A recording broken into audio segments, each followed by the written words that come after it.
Jaya Jaya Prabhupada, Prabhupada, Prabhupada. Shri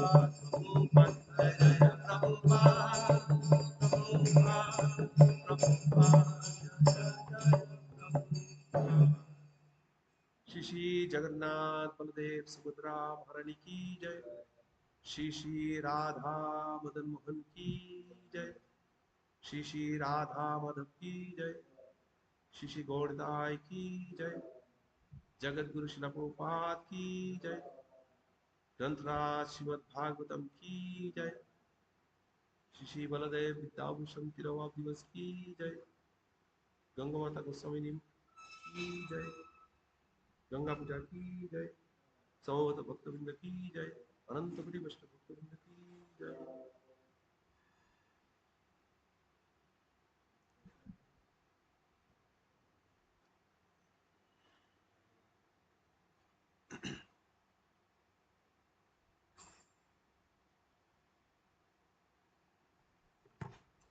हरे कृष्णा। आज का सुबह का श्रीमद् भागवतम की कक्षा में आप सब लोगों का हार्दिक स्वागत है। तो आज एक विशेष तिथि है। आज हमारे एक परम आचार्य श्री बलदेव विद्याभूषण जी की तिरुभाव दिवस है। और गंगा माता गोस्वामी जी, वो भी हमारे परंपरा में उनकी आविर्भाव दिवस है। और एक ओकेशन है गंग हाँ, गंगा दशहरा। तो गंगा पूजा उत्सव ये भी है। तो हम लोग श्रीमद् भागवतम के बारे में पहले चर्चा करेंगे, उसके बाद ये दोनों महान भक्त के बारे में चर्चा करेंगे। ओम नमो भगवते वासुदेवाय।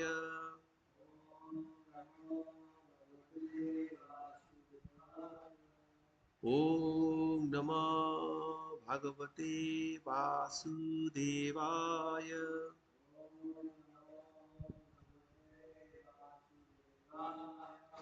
ओम नमः भगवते वासुदेवाय।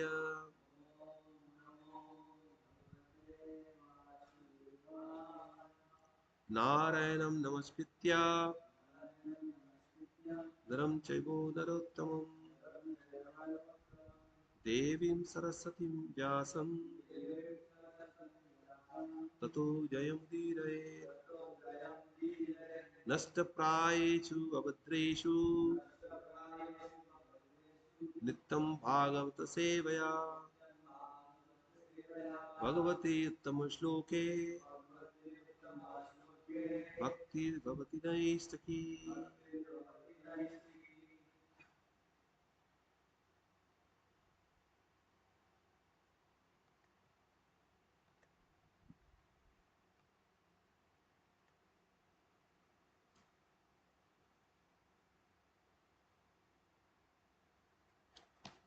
तो आज का जो श्रीमद् भागवतम की वर्ष है वो है तीसरी स्कंद की 5वें अध्याय की 30वां श्लोक।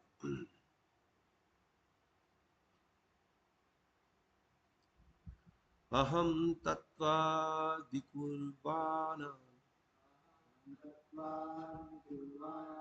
मनो वैकारिकात् अभूत्। वैकारिकाश्च ये देवा अर्थाभिभाञ्जनं यथा।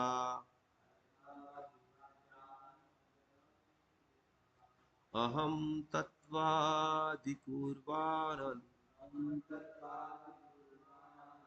मन वैकारिकात् अभूत्। वैकारिकाश्च ये देवा अर्थाभिभञ्जनं यथा। अहं तत्त्वादिकुर्वाण मन वैकारिकात् अभूत्। वैकारिकाश्च ये देवा अर्थाभिभञ्जनं यथा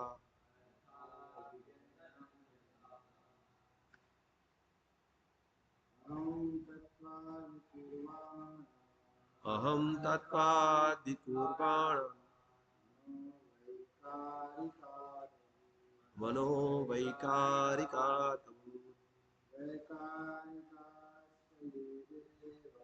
वैकारिका च ये देवा अर्थाभिवन्दनं यथा अहं तत्त्वादिकुर्वाणं मनोवैकारिकातमु वैकारिकाश्च ये देवा अर्थाभिभञ्जनं यतः। शब्दार्थ और अनुवाद और तात्पर्य शिला प्रभुपाद द्वारा। शिला प्रभुपाद की जय। अहम तत्वात् मिथ्या अहंकार के सिद्धांत से विकृवणा रूपांतर द्वारा मन वैकारिका सतगुण के साथ अंतःक्रिया द्वारा अभू उत्पन्न हुआ वैकारिका अच्छाई से अंतःक्रिया द्वारा च भी ये सारे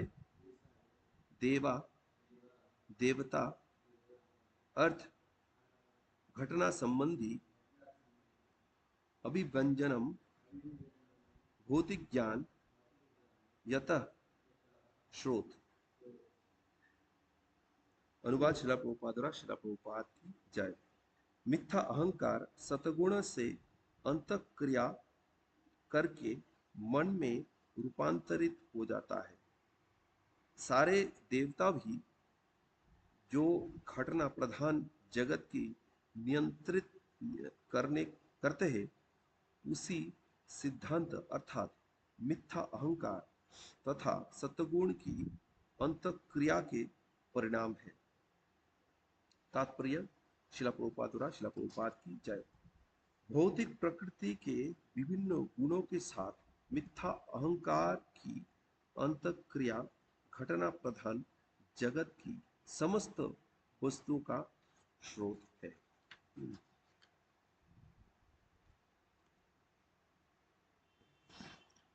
ओम अज्ञानतिमिरान्धस्य ज्ञानाञ्जनशलाकया चक्षुरुन्मिलितं येन तस्मै श्रीगुरवे नमः। श्रीचैतन्यमनोभीष्टं स्थापितं येन भूतले स्वयं रूप कदा मह्यं ददाति सोपदान्तिकं। वन्देऽहं श्रीगुरो श्रीयुतपदकमलं श्रीगुरून् वैष्णवांश्च श्रीरूपं साग्रजातं सहगना रघुनाथन्वितं तं सजीवं साद्वैतं सावधूतं परिजनासहितं कृष्णचैतन्यदेवं श्रीराधाकृष्णपादान् सहगना ललिता श्रीविशाखान्वितं च। हे कृष्ण करुणा सिन्धु दीनबन्धु जगत्पते गोपेश गोपिकाकन्त राधाकन्त नमोस्तुते। तप्त कांचन गौरांगी राधे वृंदावनेश्वरी वृषभानुसुते देवी प्रणमामि हरिप्रिय। वंशाकल्पतरुभ्यश्च कृपा सिन्धुभ्येव च पतितानां पावनेभ्यो वैष्णवेभ्यो नमो नमः। जय श्री कृष्ण चैतन्य प्रभु नित्यानंद श्री अद्वैत गदाधर श्रीवासादि गौर भक्त वृंद। हरे कृष्णा कृष्णा कृष्णा हरे हरे हरे राम राम राम हरे हरे। नमो विष्णुपादाय कृष्ण पृष्ठाय भूतले श्रीमते भक्ति वेदांत स्वामी नित्यनमिते नमस्ते सारस्वती देवे गौरवाणी प्रचारिणे निर्विशेष शून्यवादी पाश्चात्य देशतारिणी।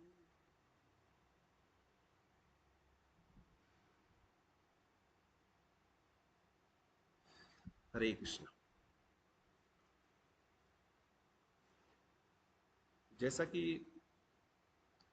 ये श्रीमद् भागवतम की तीसरी स्कंद की 5वें अध्याय में अभी देखा कि मैत्र मुनि और विदुर जी के बीच में वार्तालाप चल रहा है, और उसमें उनकी जो मुलाकात हुआ उसके बाद उनके बीच में जो वार्तालाप शुरू ऐसे हुआ कि विदुर जी उनको प्रश्न पूछ रहे और मैत्री मुनि उनको उनको स्वागत किया और उनको एक दूसरे को उन्होंने ग्लोरीफाई किया।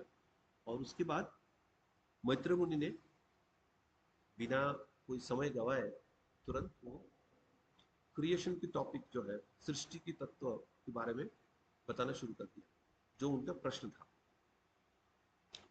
तो इसमें सृष्टि कैसे होता है इसके बारे में शुरुआत में बताया जा रहा है कि प्रधान जो होता है, जो व्यक्त नहीं होता, जिसमें सारे मटेरियल क्वालिटीज जो है, सत्व तमोगुण, तीनों गुण जो है हाँ, निष्क्रिय अवस्था में होते हैं, एक्टिवेटेड नहीं होते। उसके बाद भगवान की दृष्टि पड़ता है जिसमें काल शक्ति होता है और जीव भी होता है, तो इससे ये प्रधान एक्टिवेट हो जाता है और उससे महातत्व का निर्माण होता है। महातत्व जो है ये एक रिजर्वायर जैसा है। हम जानते हैं जो जैसे कोई नाटक होता है तो नाटक में अलग अलग कैरेक्टर होता है, सबको पता है, रिहर्सल दे चुके हैं सब लोग, और सबको पता है कि कौन कौन कौन सी रोल करने वाला है, उनका मनोभाव वगैरह सब मतलब बना दिया जाता है कि क्या कौन क्या कैसे बिहेव करेगा, क्या बोलेगा, सब कुछ। ठीक है। और इनके जो है सिर्फ ड्रेस का देरी होता है ना, ड्रेस रिहर्सल होता है उसके बाद फाइनल होता है। तो अगर ऐसे आप कोट पैंट पहन के ऐसे नॉर्मल ड्रेस पहन के नाटक करने लगोगे तो जमेगा नहीं। ठीक है ना, पूरा दिखना चाहिए कौन सी कैरेक्टर कैसे बिहेव, सब कुछ। तो अगर आप समझते हो कि सारे जो आमतौर पे जो आप ट्रेंड हो, पूरी कॉन्शियसनेस आए, तो इसका मतलब आपका सोल और सटल बॉडी उसके साथ, सटल बॉडी भी नहीं, सोल उसको पता है क्या करना है किसी। अब ये नाटक में ये समझ लो कि एक स्टेज के बाजू में गोडाउन होता है जिसमें सबको, इसको इस तरह का मुकुट पहनना है तो ये मुकुट है, इसको इस तरह का ड्रेस पहनना है ऐसे है, सब कुछ वैसे तैयार है। और जिसको अपने कैरेक्टर के हिसाब से फटाफट उठा लिया, पहन लिया, नाटक किया। ठीक है। तो जैसे भगवत गीता में तत्रम चक्षु स्पर्शनम च रसनम घ्राणम एव च, है ना? जिस किसी के जैसे आंख चाहिए, जैसे जैसे बाल चाहिए, जैसे नाक कान जो भी चाहिए, एकदम वो अपने कर्म के हिसाब से तय कर लेता है और उस हिसाब से उसको अगले जन्म में मिल जाता है। ठीक है। तो आपको ये महातत्व से ये रिजर्व है, सब कुछ का रिजर्व है, वहां से आपको सब मिल रहा है। कान कैसे हो रहा है, आंख कैसे होना है, सब कुछ मैनिफेस्ट होकर वहां पे बना हुआ है। और जैसे पहन लिया, ड्रेस पहन लिया, अब नाटक में आ गया, उसी तरह से सारे चीजों से सुसज्जित होके, सुसज्जित बोले जो भी बोले, हाँ, इक्विप्ड हुआ और आप अपने अपने एक्शन चालू कर दिया। ठीक है। ऐसे तो महातत्व पूरा रिजर्वायर है, नाक कान आंख जो भी है ना, 24 जो एलिमेंट्स है उसका एग्रीगेशन है महातत्व, है ना? तो भगवान की दृष्टि से ये महातत्व एक्टिवेट होता है, उसमें 3 गुण भी उसमें एक्टिवेट हो जाते हैं। और उस महातत्व से फॉल्स ईगो जनरेट होता है। रियल ईगो हम जानते हैं जीवेर स्वरूप है कृष्ण नित्यदास, और फॉल्स ईगो है ये छोड़ के और भी कुछ सोचोगे तो वही फॉल्स ईगो है। और ये फॉल्स ईगो जो है ये 3 तरीके से मैनिफेस्ट होता है, सतगुण रजगुण तमोगुण। तो सतगुण में जब होता है तो ये फॉल्स ईगो सतगुण के साथ जब मिक्स होता है तो माइंड का क्रिएशन होता है, मन। हम्म? तो ये मन जो इंद्रिय पे प्रभुत्व करता है, मन षष्टानी इंद्रियानी प्रकृतिस्थानी कर्षति। तो हम जानते हैं 5 ग्रॉस एलिमेंट होता है, earth water air ether fire, और 3 सटल होता है, mind intelligence false ego. 5 senses होता है, जानते हैं, 5 ज्ञानेंद्रिय, 5 कर्मेंद्रिय और 5 ऑब्जेक्ट ऑफ सेंसेस जो विषय होते हैं, और ये सारे सम टोटल है महातत्व। तो महातत्व से हमने सुना किस प्रकार मोड ऑफ गुडनेस में माइंड जनरेट होता है, उसी तरह से मोड ऑफ पैशन, इग्नोरेंस से डिफरेंट डिफरेंट एलिमेंट्स आते हैं। इसके भी वर्णन है आगे चल। तो अभी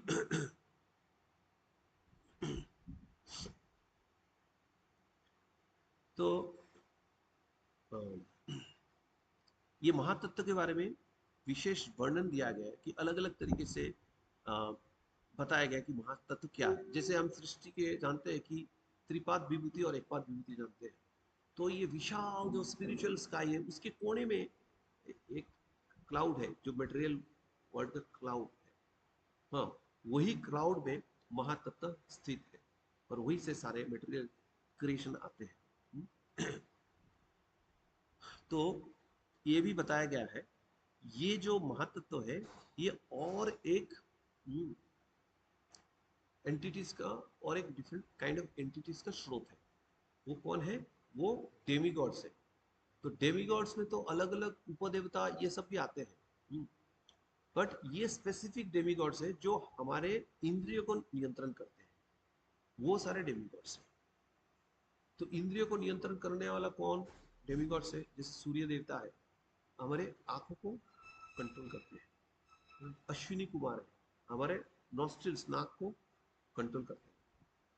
उसके बाद दिग देवता है, वो हमारे कान को कंट्रोल करते हैं। ठीक है? उसके बाद चंद्र देवता है, हमारे माइंड को कंट्रोल करते हैं। लॉर्ड शिवा है, हमारे फॉल्स ईगो को कंट्रोल करते हैं। उसके बाद मित्र देवता है जो श्री जगन्नाथ देव सुभद्रा महारानी की जय, श्री राधा मदन मोहन की जय, श्री गौड़त्राय जगत हमारे ऑर्गन ऑफ इवैक्यूएशन को कंट्रोल करते हैं मित्र देवता। और जो प्रजापति है वो जेनिटल्स को कंट्रोल करते हैं। हमारे त्वचा को कंट्रोल करते वायु देवता। और इंद्र देवता हमारे हाथों को कंट्रोल करते हैं। वामन देव हमारे पैरों को कंट्रोल करते हैं। तो इस प्रकार अलग अलग डेमीगॉड्स है जो अलग अलग हमारे अंग प्रत्यंग को कंट्रोल करते हैं। तो इसमें एक इंटरेस्टिंग चीज है कि ये जो डेमीगॉड्स है वो सारे जीव की इंद्रियों को कंट्रोल तो करते ही है। वो जो ब्रजवासी जब थे, ब्रज में जब लीला कर रहे थे, ये ब्रजवासी की अंगों को भी ये लोग कंट्रोल कर रहे थे। ठीक है, पर हमें कंट्रोल करके उनको कुछ मिलता नहीं है, पर ब्रजवासी के जो अंग है उसको कंट्रोल करके उनको कुछ मिलता है। तो ये ब्रह्मा जी की जो प्रेयर है 10th कैंटो की 14 चैप्टर में, उसमें ब्रह्मा जी बता रहे हैं कि उनको क्या फायदा होता है, देवता लोगों को क्या फायदा होता है।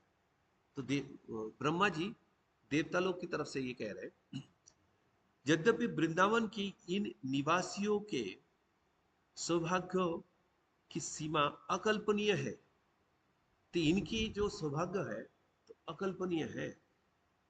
फिर भी हम फिर भी हम ब्रह्मा जी कह रहे भगवान शिव के नेतृत्व में, चीफ डेमिगॉड लॉर्ड शिवा के नेतृत्व में विभिन्न इंद्रियों की गहर अधिष्ठाता देवता भी अत्यंत भाग्यशाली है। हम लोग जो इंद्रियों को कंट्रोल करते हैं हम भी भाग्यशाली। वो कैसे? क्योंकि वृंदावन की इन भक्तों की इंद्रियों में पात्र है, वे पात्र है जिनके माध्यम से हम बार बार आपके कमल चरणों की शहद के अमृतमय मादक पेयों का सेवन करते हैं। उनकी उन भक्तों की इंद्रिय के पात्र से वो भगवान की भक्ति के जो मधु जैसे उनकी भक्ति है, उनका सेवन करते, अमृत में भक्ति के सेवन करते। तो इस प्रकार ब्रह्मा जी बता रहे हैं कि इनके इंद्रियों को कंट्रोल करके उनको क्या बेनिफिट, सारे देवताओं को क्या बेनिफिट मिलता है। तो ये शॉर्ट में थोड़ा सा डिस्कस किया आज के श्रीमद् भागवतम की थर्ड कैंटो की 5th चैप्टर की 30th वर्स। अभी हम चर्चा करेंगे ये जो दो महान दिग्गज भक्त हैं, जो बलदेव विद्याभूषण एक प्रमुख आचार्य है हमारे परंपरा में, उनका डिसअपियरेंस डे है, और गंगा माता गोस्वामी गोस्वामिनी उनकी अपीयरेंस डे है। तो सबसे पहले ये तो आज गंगा दशहरा भी मनाया जाता है। तो गंगा दशहरा में लोग जो गंगा सागर में जाके स्नान भी करते हैं, बहुत भक्त है, और दूसरे लोग भी हैं पाप से मुक्त होने के लिए गंगा सागर में जाके नहाते हैं। Very interesting. वैसे तो दोनों भक्त के साथ आज का दिन जुड़ा हुआ है, पर दूसरी तरीके से भी हम देखेंगे किस तरह से गंगा जी के साथ ये दोनों भक्त का जीवन का क्या वो है, संबंध है, वो भी हम देखेंगे आगे चलकर। तो सबसे पहले हम डिस्कस करते हैं बलदेव विद्याभूषण बारे में।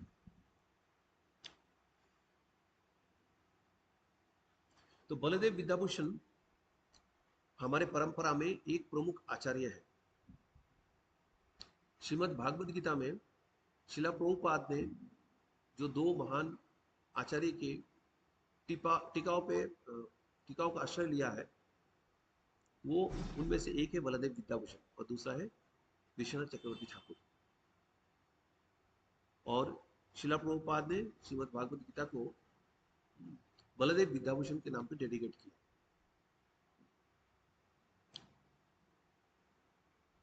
तो बलदेव विद्याभूषण 1720 से 1790 ये उनका जीवन का मतलब भौतिक जगत में उनकी लीला का यही पीरियड है। तो बालासोर डिस्ट्रिक्ट में उड़ीसा में रेमुना के पास उनका जन्म हुआ। उनका जन्म कोई ब्राह्मण परिवार में नहीं हुआ था, वैश्य के परिवार में हुआ था। फिर भी उनका संस्कृत उन्होंने सीखा और बहुत अच्छा पकड़ था उसके ऊपर। तो बाकी वैष्णव के जो शास्त्र है, वैष्णव शास्त्र, उस पर भी उनका अच्छा पकड़ था, बहुत जल्दी उन्होंने इस पर पकड़ जमा लिया था। तो शुरू से काफी विरक्त थे और उन्होंने माध्वाचार्य के संप्रदाय में संन्यास ले लिया था। बहुत कम उम्र में मध्वाचार्य के संप्रदाय में संन्यास लिया था, और उसके बाद उन्होंने जगन्नाथपुरी आके रहना शुरू किया। तो उनका नाम भी बहुत फैल गया, बहुत बड़ा पंडित बन गए वो, और अलग अलग जगह पे वो भ्रमण भी कर रहे थे। पर जब जगन्नाथपुरी में आए तो उनके साथ एक रसिकानंद प्रभु है, हम जानते हैं रसिकानंद प्रभु, ये गौड़ी परंपरा में है। उनके संप्रदाय में राधा दामोदर देव गोस्वामी, उनके साथ उनका परिचय हुआ।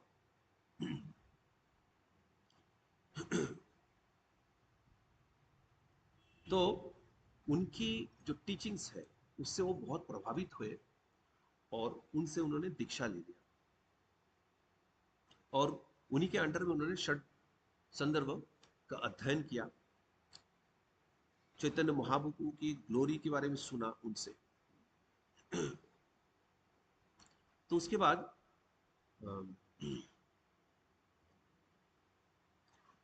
एक बहुत ही इंपॉर्टेंट स्टोरी है जिसमें हम जानते हैं कि उनके सरेंडर क्या थी, सरेंडर की मात्रा क्या थी।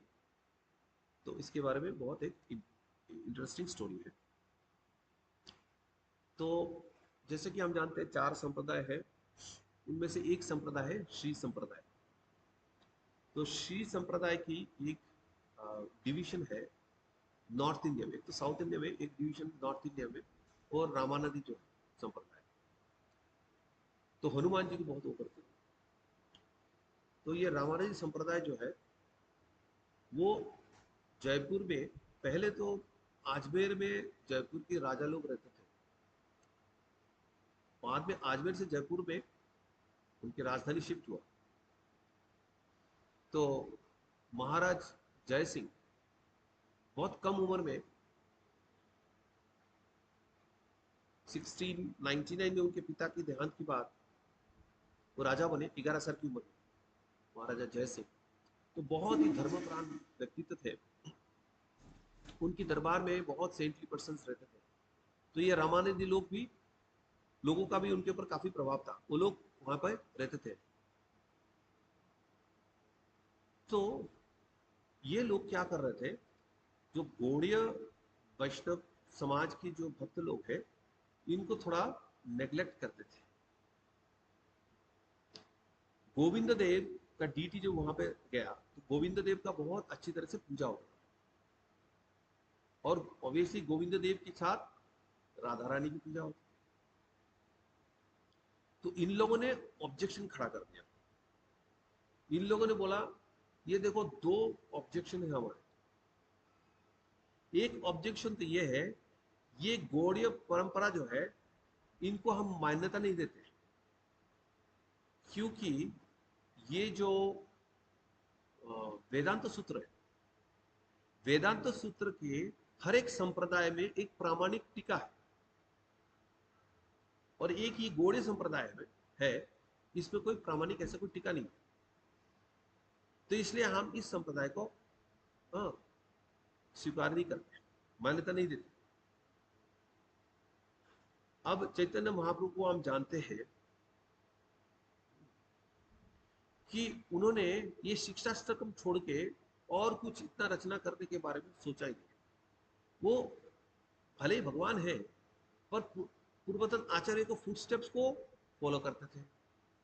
और वो बोल रहे हैं कि जो वेदांत सूत्र के रचयिता है वैष्णव है, उनके हाथों में नेचुरल जो टीका है वो है श्रीमद् भागवतम।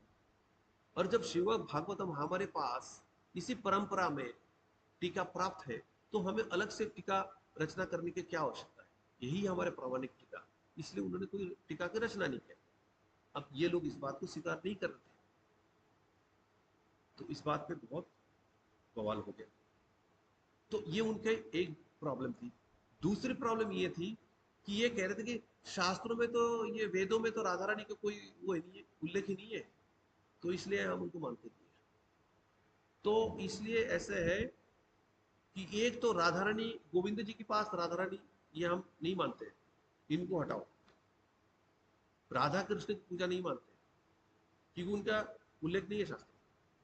और ऊपर से ये लोग जो क्वालिफाइड नहीं है, ये लोग उनकी पूजा करके ये नहीं मानेंगे, हम ही करेंगे। अब राजा तो यंग थे, कितना होगा 1699 में 11 साल, तो मतलब समझ लो कि 20 साल के आसपास होगा उम्र, 20 प्लस ऐसा हुआ। तो इतना यंग थे, वो समझ नहीं पा रहे थे कैसे उसको हैंडल करना है।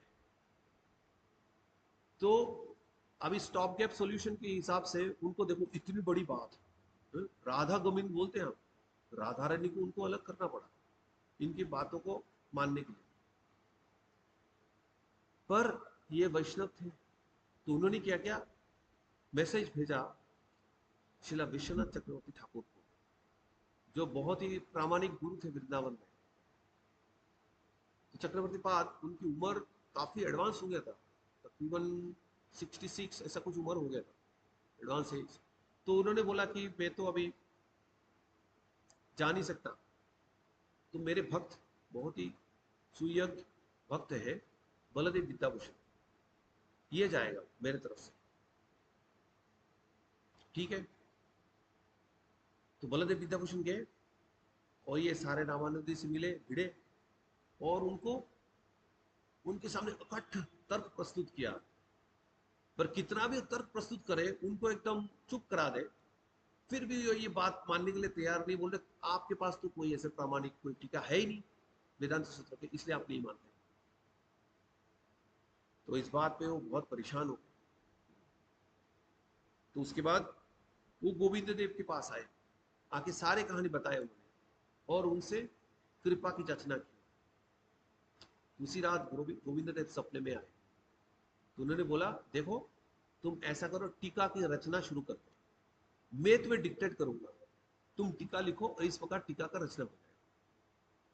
उसके बाद उन्होंने टीका लिखना शुरू कर। ये रामानादियों ने उनको 18 दिन का टाइम दिया। 18, अब बताओ इतनी इंपॉर्टेंट टीका, 18 दिन का टाइम दिया और उसके बाद आके हमसे मिलो। तो ठीक है, अभी उन्होंने लिखना शुरू कर दिया। गोविंद देव टीका वो डिक्टेट करते जा रहे थे और टीका लिखते जा रहे थे। कुछ ही दिनों में, कुछ शायद 6 डेज ऐसा कुछ ही दिनों में वो टीका की रचना हो। वो टीका लेके सीधा वो सभा में आ गए। अब रामानंद ने तो पूरा क्रिटिकल मूड में देखना शुरू किया, पर जैसा गोविंद देव ने बताया था कि इनके पास आपत्ति करने के लिए कुछ बचेगा नहीं, इनको मानना ही पड़ेगा। वही बात हुआ, जैसे वो लोग पढ़े, अरे सब तो सही है, सब तो सही है, सब कुछ बढ़िया है, सब एक्सेप्ट कर लिया। जब उन्होंने एक्सेप्ट कर लिया, गौड़ीय संप्रदाय के नाम पूरा फैलने लगा दूर दूर तक, और राजा का उल्लास तो कौन देखे। राधा रानी भी आ गई गोविंद देव के पास, उनकी पूजा भी शुरू हो गई और गौड़ीय वैष्णव समाज तब से पूजा करने लगे। तो बलदेव विद्याभूषण जी के नाम दूर दूर तक फैल गए। तो वो वहां से आए, आके अपनी गुरु विश्वनाथ चक्रवर्ती ठाकुर से मिले, उनको सारे बात बताए और विश्वनाथ चक्रवर्ती ठाकुर बहुत उल्लसित, बहुत आनंदित हुए, उनको आशीर्वाद प्रदान किए और इसी बात के लिए उनका नाम विद्याभूषण पड़ गया। विद्याभूषण, बलदेव विद्याभूषण। तो इतने आश्चर्य के कितना कॉमनलिटी है हमारे हनुमान जी राम जी और सीता जी को मिलाए अपनी बल, बुद्धि और भक्ति से। और बलदेव विद्याभूषण जी अपनी भक्तिमय ज्ञान, उनके सरेंडर, उससे उन्होंने भगवान को प्रसन्न करके राधा और गोविंद को मिलाया। तो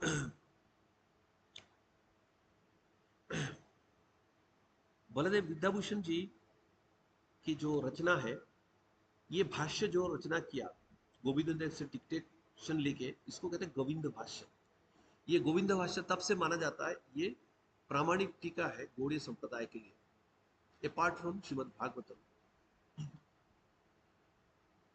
उसके अलावा भी उन्होंने और भी ग्रंथ का रचना किया, प्रमेय रत्नावली, ऐसे श्रीमद् भागवत गीता के ऊपर भी उन्होंने टीका लिखा, जो शिला प्रभुपाद थे जिसको रेफर किया था। तो ये रामानंदी जो है, उनसे परास्त होने के बाद उनसे दीक्षा लेने के लिए तैयार हो गए। तो ऑब्वियसली वो प्रामाणिक संप्रदाय से थे, तो इसलिए उन्होंने मना किया कि आप प्रामाणिक संप्रदाय से हो, आपको मेरे से दीक्षा लेने का आवश्यकता नहीं है। तो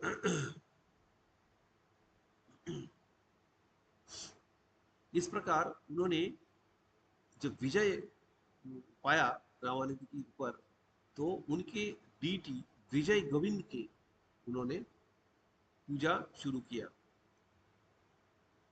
गोल्टा नाम की जो जगह है, ये जयपुर के पास है, तो वो वहां पे पूजा करते थे विजय गोविंद। अभी विजय गोविंद की डीटी है वृंदावन में, शायद ये प्रतिभू डीटी है।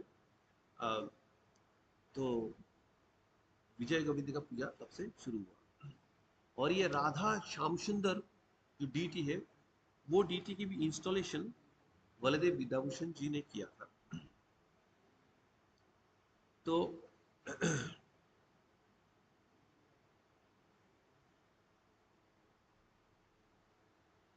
इसके अलावा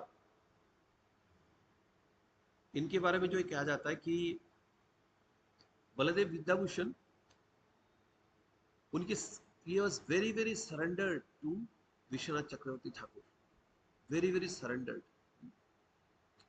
और गुरु भक्ति के चलते और ऑब्वियसली गुरु कृष्ण की कृपा से वो गोविंद भाष्य की रचना कर पाए। विश्वनाथ चक्रवर्ती ठाकुर की तिरोभाव के बाद यही प्रामाणिक गुरु बने, आचार्य बने गौड़ीय संप्रदाय के। और उनके शिष्य लोग उनके डीटी की वर्शिप करने लगे उसके बाद। उनकी जो रचना है गोविंद भाष्य चूंकि सिद्धांत रत्ना, वेदांत समंत का, प्रमेय रत्नावली, ऐश्वर्य कुमुदिनी, भागवत गीता भाष्य, ऐसे और भी ग्रंथ है उनकी रचना किए हुए। तो इसके बाद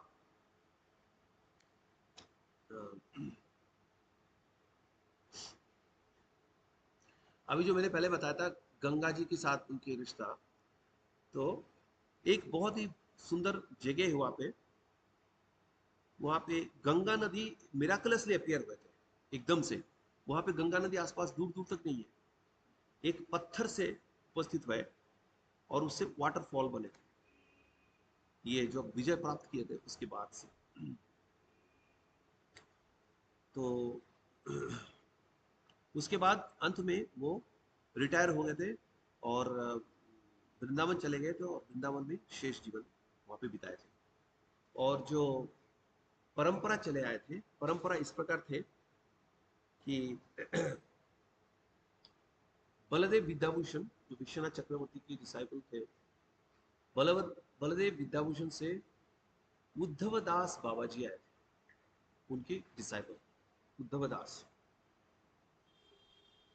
और उनके बाद आए थे मधुसूदन दास बाबा जी, और मधुसूदन दास बाबा जी से आए थे वैष्णव सार्वभौम जगन्नाथ दास बाबा जी, उनके डिसाइपल। तो ये इस तरह से हमारा परंपरा चला। तो बीच बीच में हमारा जो कई गुरु के नाम नहीं आते, जो प्रोमिनेंट गुरु जो दीक्षा को मेंटेन कर रहे थे उनके नाम आता नहीं, शिक्षा परंपरा है इसलिए जो शिक्षा मेनली चलते आ रहे थे वही बताया गया श्रीमद भगवद गीता। तो ये था शिला बलदेव विद्याभूषण जी के बारे में चर्चा। शिला बलदेव विद्याभूषण जी की जय। तो अभी हम चर्चा करेंगे गंगा माता गोस्वामिनी के बारे में। तो गंगा माता गोस्वामिनी बहुत ही एसेटिक लेडी थी और एक बहुत ही प्रमुख गुरु बन गई थी एक समय पे। वो मूलतः ये उड़ीसा मतलब जगन्नाथपुरी में ही रहती थी। तो गंगा माता गोस्वामिनी जो है, हम जैसे जानते हैं गदाधर पंडित के डिसाइपल थे अनंत आचार्य, और अनंत आचार्य के डिसाइपल थे हरिदास पंडित जो वृंदावन में रहते थे। ये है गंगा माता गोस्वामिनी की स्पिरिचुअल मास्टर हरिदास पंडित। तो अधुना जो बांग्लादेश है, ये बांग्लादेश के एक पार्ट था जिसमें एक राजा थे, उनकी राजकन्या प्रिंसेस थी गंगा माता गोस्वामी। तो उनका नाम थी सची, शुरुआत में उनका नाम थी सची। तो शुरुआत से एकदम बचपन से बहुत ही डिवोशनल थी और उनकी सुंदरता भी वो बहुत सुंदर थी बचपन से। तो अभी रूल ये थी कि जब उनकी विवाह होगी तो उनके हस्बैंड जो है वही किंग बनेंगे। विवाह तो होगी नॉर्मल तरीके से अगर सोचा जाए, तो उस केस में उनकी हस्बैंड किंग बनेंगे। तो उनके पेरेंट्स जो है उनकी देहांत हो गए, तो सोचे कि उनकी विवाह होगी कभी और उनके हस्बैंड बनेंगे राजा। तो बात ऐसी बनी नहीं, तब तक उनके पेरेंट्स चले गए। तो अब बात है कि किंगडम को कौन चलाए। तो गंगा माता गोस्वामी जो है तब साची देवी थी, तो वही चला रही थी। अब एक समय आया है, उनको लगा कि ये सब क्या है, शुरू से वो विरक्त थी, वो सोच रही ये सब राजपाट चला के क्या करेंगे। तो अ, उन्होंने किया क्या, अलग अलग मंत्रियों को ये राजपाट का संभालने के लिए रिस्पॉन्सिबिलिटी दे दिया और वो पिलग्रिमेज पे निकल गई। तो वहां से वो जगन्नाथपुरी आई, तो जगन्नाथपुरी में आके गुरु ढूंढने लगे। तो तब उनको पता लगा जो बड़े बड़े एलिवेटेड वैष्णव है वो वृंदावन में है, तो आपको वृंदावन जाना पड़ेगा ऐसे एलिवेटेड कोई वैष्णव से दीक्षा लेने के लिए, उनको गुरु बनाने के लिए। तो वहां से तब तो पैदल चलना होता था, वहां से पैदल चल चल के वृंदावन गए। और उसके बाद उनको मौका मिला हरिदास पंडित से सुनने का, और उनसे सुन के वो पूरा मूव्ड हो गई, पूरी तरह से इन्फ्लुएंस हो गई। तो उसके बाद वो गई हरिदास पंडित के पास, जाके बोली कि मुझे दीक्षा लेनी है। तो हरिदास पंडित ने देखा, उनके राजकीय ठाट बाट तो थी, तब भी प्रिंसेस थी। तो हरिदास पंडित कहते हैं कि देखो, ब्रज में लिए, ब्रज में रह के पूरी कृत्य साधन करके ऑस्टेरिटी के साथ आपके लिए रहना मुश्किल होगा। तो उन्होंने उसको एक ना चैलेंज की तरह ले लिया, गुरु के दिया हुआ एक टेस्ट की तरह ले लिया। तो उन्होंने क्या, उनके जितना भी बच्चे कुछ अलंकार जो भी कुछ थी सब कुछ इधर उधर बांट दिए, और बहुत ही एस्थेटिक मतलब सादा कपड़ा पहन के वहां रहने लगी, जमुना की तट पे रहने लगी ऐसे।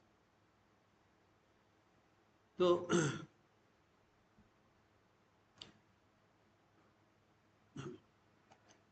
कुंती महारानी जैसे कहती है जन्म ऐश्वर्या श्रुतर्षि, तो ऐसे ऐश्वर्य के साथ भगवत भक्ति करना थोड़ा मुश्किल है, तो इसमें बाधा आ सकती है, तो इसलिए उन्होंने सब त्याग दिया।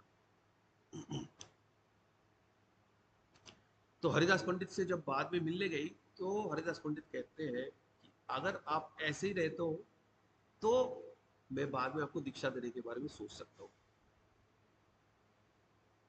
तो जमुना की बाजू में रहने वाली रहती थी और वहीं पे सोती थी, साधारण कपड़ा पहन के, और माधुकारी करती थी। अब सोचो, कुछ ही दिन पहले प्रिंसेस थी, अब वो वृंदावन के एक स्त्री, वो माधुकारी कर रही थी। तो इस प्रकार एक साल बीत गया, और काफी पतली हो गई थी, दुबली पतली हो गई थी, और उनका जो फिजिकल ब्यूटी वो भी काफी चली गई थी, पर उसकी इनर ब्यूटी जो वो अभी भी दिखता दिखता था, उनकी तेज बाहर से दिखता था। तो उसके बाद हरिदास पंडित ने एक साल बाद उनको दीक्षा दिया।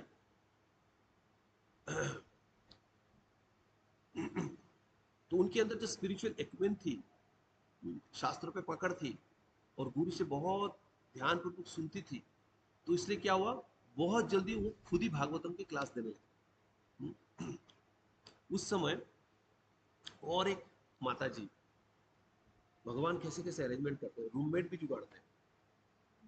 और एक माता जी, लक्ष्मी प्रिया माता जी, वो भी आई हरिदास पंडित से मिलने के लिए। तो वो दोनों माता जी राधा कुंड के बाजू में एक साथ रहते, और ऐसे थी 192 राउंड्स दोनों जपती थी रोज, और दोनों गोवर्धन परिक्रमा करती थी हर दिन। ऐसे माताजियों में से ऐसे कम है जो 192 राउंड्स करने वाले। एक तो ये लक्षा हीरा, जो हरिदास ठाकुर की डिसाइपल थी, लक्षा हीरा, वो थी ना 192 राउंड्स।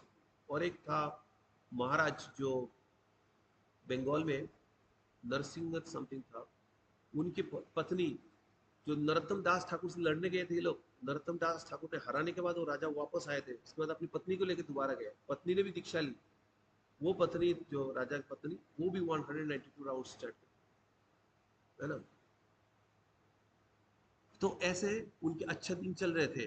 दोनों माता जी इतनी एलिवेटेड माता जी, सोचो मतलब पूरा मैचिंग, 192 राउंड्स दोनों जपते थे और गोवर्धन परिक्रमा करते थे। कुछ समय के बाद हरिदास पंडित ने बुलाया गंगा माता गोस्वामी को, सची देवी को, बुला के बोले कि देखो, इस सार्वभौम भट्टाचार्य की जो ड्यूटी है ना, उनके जाने के बाद वो ड्यूटी की अच्छी देखभाल नहीं हो रही, तो ऐसा करो, आप यहाँ से जगन्नाथपुरी चले जाओ, जाके वो डीटी की देखभाल करो। अब गुरु की आज्ञा है, जाना पड़ा। तो सब छोड़ छाड़ के, राधा कुंड छोड़ के, अपनी फ्रेंड लक्ष्मी प्रिया उनको छोड़ के, गुरु से दूर वो डीटी की सेवा के लिए चली गई। तो उस समय पुरी में काफी स्ट्रिक्टनेस थी और माता जी डीटी की सेवा करी तो बहुत बड़ी बात है। तो दामोदर शिला, उनकी दामोदर शिला थी, तो दामोदर शिला की सेवा करना वो भी लेडीज के लिए तो उस समय मना था उस समय। पर भागवतम की जो क्लास देती थी उसके लिए बहुत फेमस हो गई, दूर दूर तक नाम फैल गई। तो राजा महेंद्र जो है उनसे भागवतम सुनने के लिए आया, और जब उन्होंने सुना उनको बहुत आनंद आया, तो उनको कुछ वो देना चाहे। तो उन्होंने बोला कि ऐसा करो, तुम ना प्योर डिवोशन फॉलो करो, बिकम ए प्योर डिवोटी। तो राजा थे, उनको अपने हिसाब से कुछ करना था, तो उन्होंने बोला कि आपको मैं ट्रेजरी से अपना आप कुछ मैं गिफ्ट देता हूँ आपको। तो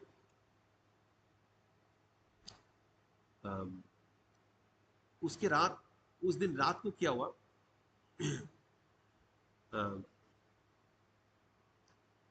जगन्नाथ जी सपने में आए राजा के, और आके बोला है कि इनको कुछ लैंड गिफ्ट देना, माता जी को कुछ लैंड गिफ्ट देना। तो वो उनको लैंड गिफ्ट दिए। तो वहीं पे अभी भी देखने को मिलता है श्वेत गंगा। तो इनके साथ भी गंगा देवी के जो है श्वेत गंगा जी है, जिसमें गंगा देवी प्रकट हुए थे, श्वेत गंगा आज को भी देखने को मिलता है। तो बहुत सेक्रेड है, गंगा जी के पानी है। तो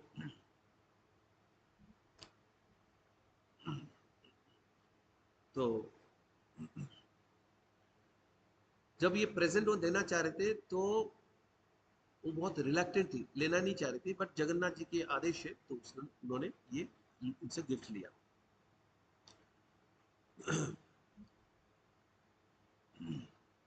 तो उसके बाद और जो रिलेशनशिप है गंगा जी के साथ, उनकी एक बहुत इंपॉर्टेंट स्टोरी है। तो गंगा सागर में सब नहाने जा रहे थे, और गंगा माता जो है ना, इनको भी गंगा में नहाने की उनकी बहुत मन में इच्छा हुई, पर जा नहीं पाई क्योंकि ड्यूटी का रेगुलर सेवा करना था।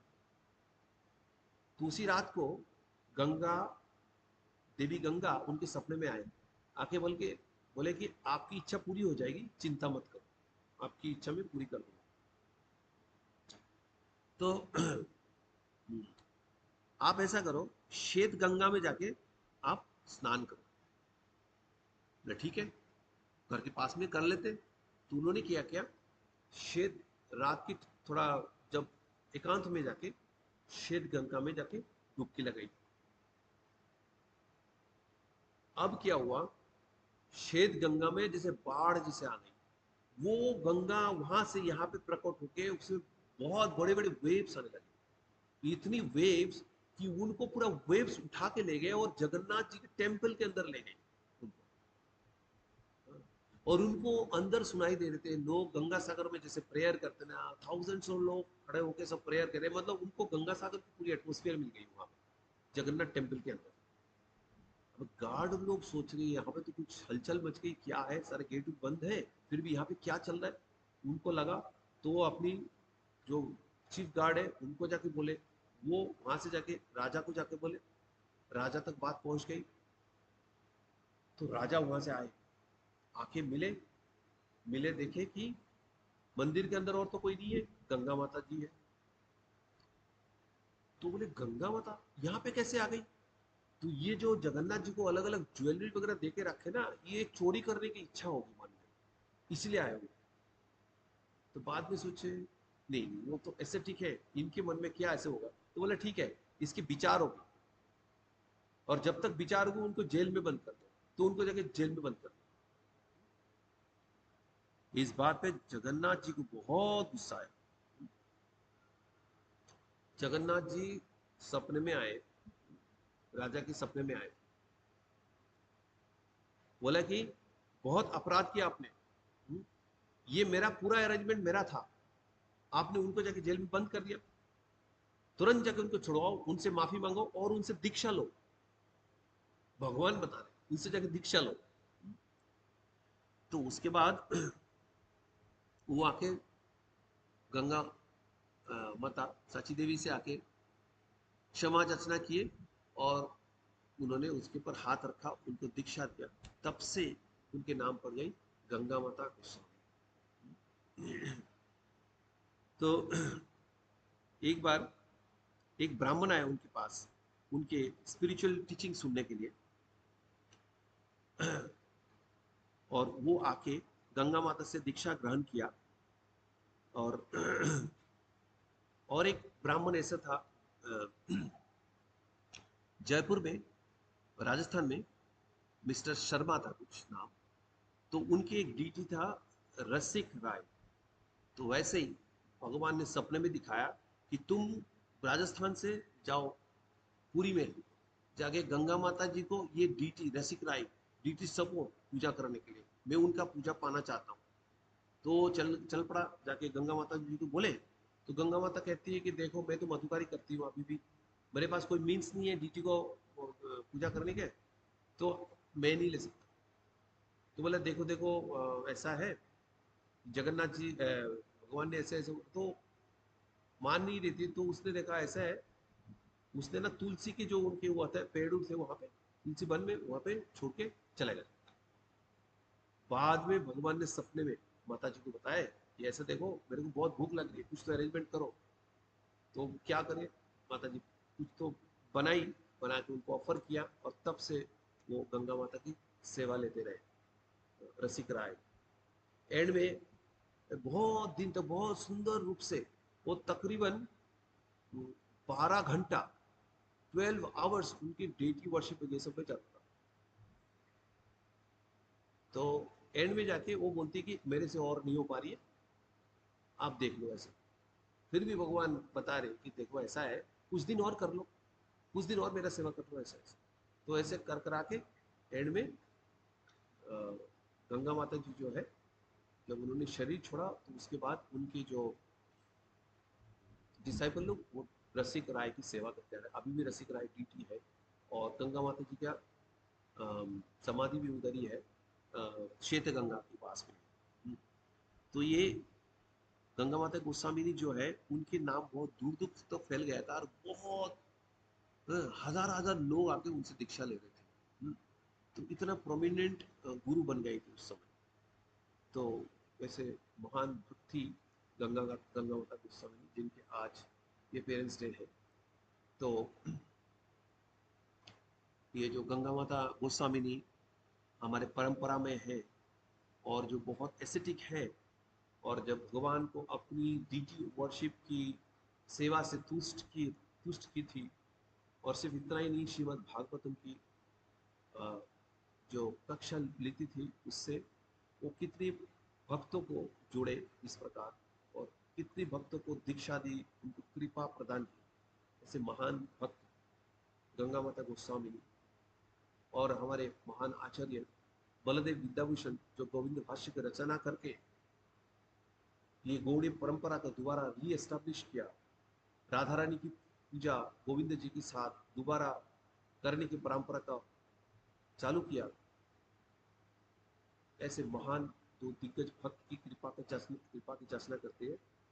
आज की कथा को यही पे विराम देते हैं। जगत गुरु शिला प्रभुपाद की जय, ग्रंथराज श्रीमद् भागवतम की जय, शिला बलादेव विद्याभूषण जी की जय, गंगा माता गोस्वामी जी की जय, श्री गंगा पूजा की जय, समोद भक्त की जय।